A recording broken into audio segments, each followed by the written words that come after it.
It looked like he might have a hard sell. Falling wages, a looming recession, Russia in crisis. But at his annual TV phone-in, Russian President Vladimir Putin was as bullish as ever, especially on the key question, when will the economy return to growth? With the strengthening of the ruble and the growth in the markets and some other indicators, I think it may happen faster, but somewhere in the region of 2 years, it appears to me.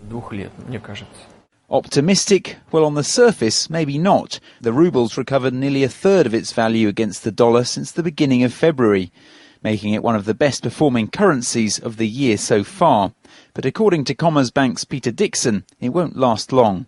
I don't think we can infer too much from the currency simply because it was coming from a very, very low base and probably an overly low base. I rather suspect that the ruble will fail to capitalise on recent strength and may actually go the other way before too long. In fact, it may already have. Both the ruble and Russian shares fell during the phone-in, with markets unhappy at a lack of new ideas. Instead, there were the usual barbs. Putin blaming the West for Russia's problems, adding it was unlikely sanctions would be lifted soon.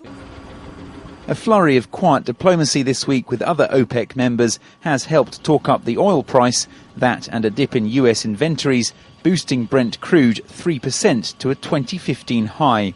But Russia will need it to go a lot higher than that, says JP Morgan's Patrick Shervitz.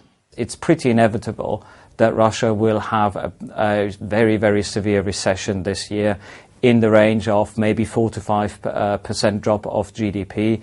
You can see that in consumer confidence, which has collapsed, which should be no surprise given that inflation is running in the mid-teens there. Despite the impending doom, Putin's approval ratings remain unblemished.